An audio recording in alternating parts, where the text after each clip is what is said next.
Kiai Haji Mudir Tamam, Klender, Jakarta Timur, tidak pernah mengakui Habib sebagai dzurriyyat Nabi. Titik, selesai. Akhirnya kan sama-sama. Pak Alawi juga banyak ulama-ulamanya yang diklaim bahwa nasab Balawi itu adalah sahih, surah wal isifadah, kan seperti itu.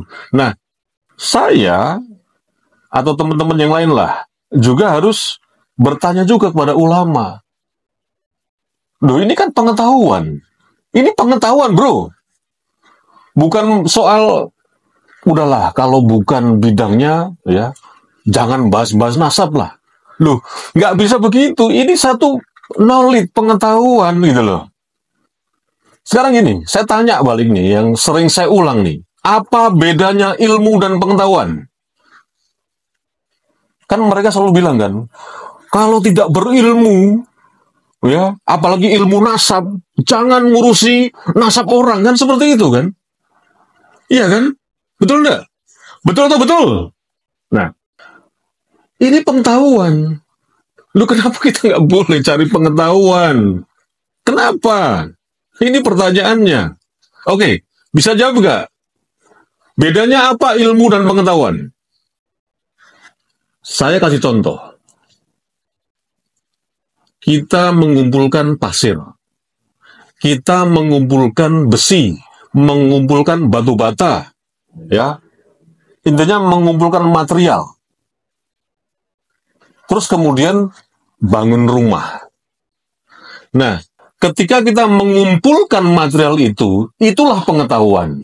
Ketika membangun rumah, itulah ilmu. Kan kita sedang tidak membangun nasab. Ya, kita mengumpulkan sumber-sumber sebagai pengetahuan. Kok dianggap kalau tidak punya ilmu nasab? Karena begini loh, beberapa tokoh bilang begini loh. Coba Anda dengarkan. Orang yang berilmu itu bisa jadi sedikit pengetahuan. Orang yang banyak pengetahuan juga bisa sedikit ilmunya. Assalamualaikum sahabat AW Kertapati, kita kembali di Opini AW Kertapati Channel. Saya kemarin mendatangi salah seorang Gus. Beliau ini putra dari tokoh PBNU yang pernah menjabat sebagai Roy Surya antara tahun 1992 dan 1996. Beliau ini sudah almarhum, dan Anda mungkin sebagian belum tahu, tapi sebagian dari pemirsa tahulah beliau ini siapa. Kiai Haji Mudir Tamam, seorang tokoh PBNU yang pada zamannya itu seleting dengan Gus Dur dan satu circle ketika di Mekah Madinah waktu itu. Saya minta pendapat beliau, putra dari almarhum Kiai Haji Mudir Tamam ini, terkait nasab klan Pak Ali.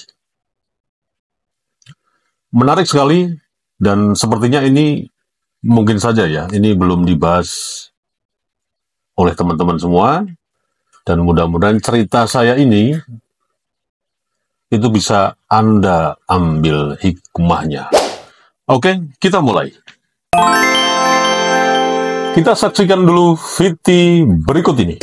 Salah satu peneliti kawan kami Gus Romel Abbas datang ke rumahnya Syekh Ibrahim bin Mansur, diwawancara, "Syekh, ini bagaimana nih Syekh? Ada orang pakai teori antum, tapi dia ngambil berkesimpulan Pak Alawi nasabnya putus Syekh, yang dipakai teorinya antum." Kata dia apa? Itu orang yang mengatakan Pak Alawi nasabnya putus, itu orang jahil murakkab, bego kuadrat. Ini yang ngomong ulama yang kitabnya dipakai mimat. Gue udah belak-belakan aja dah. Yang ngomong ulama yang kitabnya dipakai sama Imad bin Sarman, Wakilah bin Sam'un, Wakilah bin Usman. Ulamanya sendiri. Jadi menurut ulama yang dia pakai kitabnya, dia sendiri ngaco, goblok kuadrat, saudara, jalur Nah, apa yang diuraikan dari seorang yang masih bocil itu, seperti apa yang sudah dibacotkan oleh orang ini, saya nggak perlu sebut nama ya, karena nggak penting. Karena orang ini memang terlalu angkuh, sombong, congkak, pongah, kemaki, kemelinti, raceto. Mentang-mentang membanggakan dirinya sebagai mantu Imam Jumbo, gatel. Unyil. Ya kan seperti itu kan. Bocah ini masih bocil. Cuman itu tadi, privilege yang diterimanya itu dipakai untuk kesombongan. Gelarnya, titelnya, pernah sekolah di Tarim, bergelar apa LC apa itu, saya nggak paham itu. Faktanya memang begitu, sombong orang ini. Dan selalu mengatakan, menurut ulama-ulama terdahulu, ulama dunia, bahwa nasab klan Palu ini soheh. Surah wali sifadoh, gitu kan?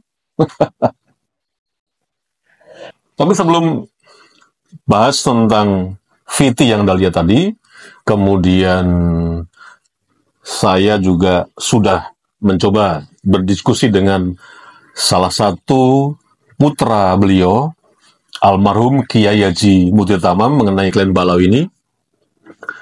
Saya garis bawahi bahwa ketika saya misuh-misuh, terus apalagi ya, marah-marah, misuh-misuh, raceto, bahkan ya pastilah dari klan Balawi lewat mukibul-mukibinnya itu, wah ini omong opo nih, bukan orang Islam ini kafir, ini PKI ini, nggak pernah mondok di pesantren, ora iso ngaji. Ya ben, emang apa? Sekali lagi, saya garis bawahi tentang ucapan saya, suka miso-miso, marah-marah, dan lain sebagainya. Yaitu untuk mengimbangi mereka aja. Dan saya ya mencoba mengulang-ulang lagi apa yang sudah saya pelajari dulu, sebuah teori yang ditulis oleh sosiolog Amerika, serius ini, Irving Goffman, yang menulis tentang buku teori dramaturgi yang ditulis pada tahun 1959. Bahwa dalam berinteraksi dengan orang lain, kita harus menjadi aktor yang menampilkan segala sesuatu untuk tujuan tertentu, ya supaya menarik sebetulnya. Atau katakanlah, acting lah. Atau mungkin Anda tidak menganggap penting, ya apa-apa, gak apa-apa, Cak. Cuk. Kurang lebih seperti itu. Nah, kita kembali lagi kepada pembahasan di awal tadi, ya, sebagai standing action-nya adalah narasumber dari salah satu putra almarhum Kiai Haji Mudir Tamam yang dulu pernah menjadi pengurus Roy Suriah PBNU 1992 sampai 1996. Kemudian Fiti yang baru Anda lihat tadi dari seorang, silakan Anda berkomentar, orang macam ini enaknya disebut apa gitu loh. Karena kalau saya nyebut pasti nanti miso-miso mana gitu loh. Apa perlu miso-miso lagi? Nah, akhirnya kan sama-sama Pak Alawi juga banyak ulama-ulamanya yang diklaim bahwa nasab Balawi itu adalah soheh, surah wali sifadoh kan, seperti itu. Nah, saya atau teman-teman yang lain lah juga harus bertanya juga kepada ulama. Loh, ini kan pengetahuan. Ini pengetahuan, bro. Bukan soal, udahlah, kalau bukan bidangnya, ya, jangan bahas-bahas nasab lah. Loh, nggak bisa begitu. Ini satu knowledge, pengetahuan gitu loh.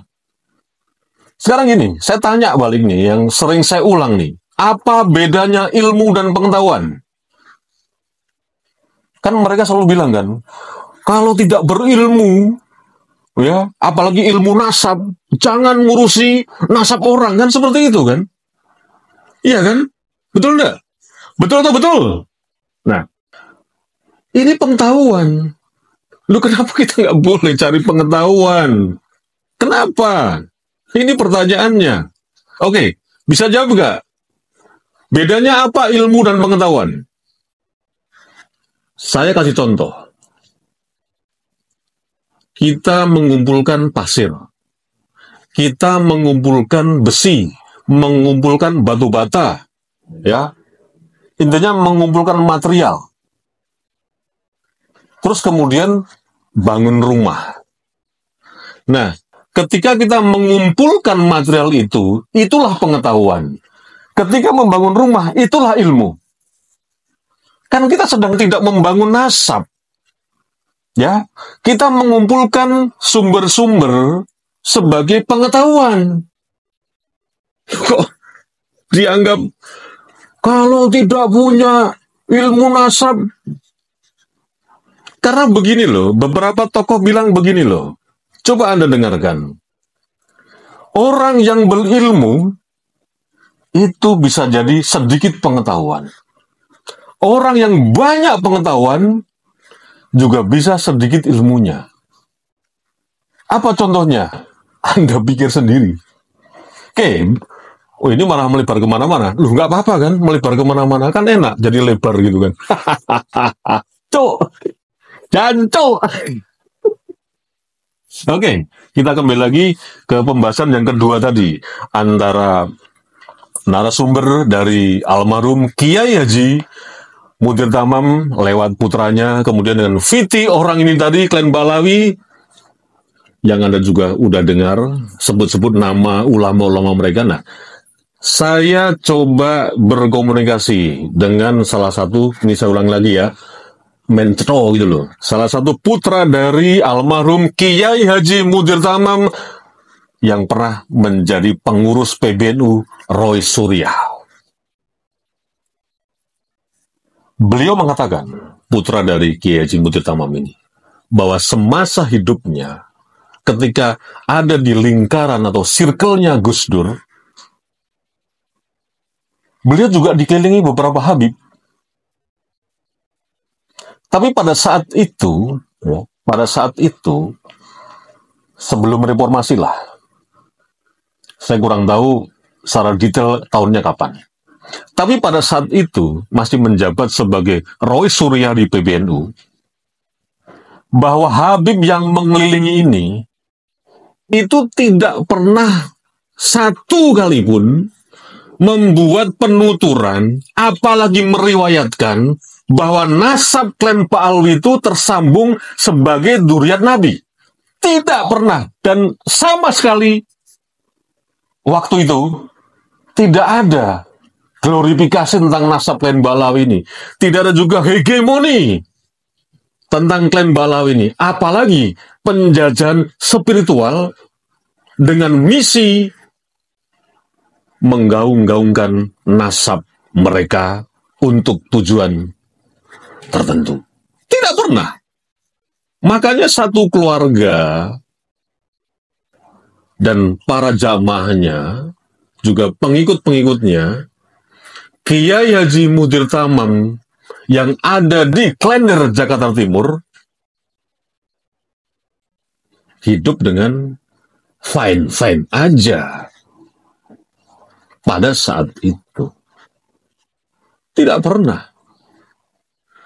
Dan perlu Anda catat ya, bahwa almarhum Kiai Haji Mudir Tamam itu tidak pernah berziarah kepada klan Pak Alwi. Makam-makam yang dikeramatkan oleh klan Pak Alwi, yang sekarang ini sedang dibongkar oleh aktivis-aktivis PWLS. Beliau hanya berziarah kepada orang tuanya sendiri. Nah, ini saya lanjutkan. Jadi jelas ya, Kiai Haji Mudir Tamam, Klender, Jakarta Timur, tidak pernah mengakui Habib sebagai dzurriyyat Nabi. Titik, selesai.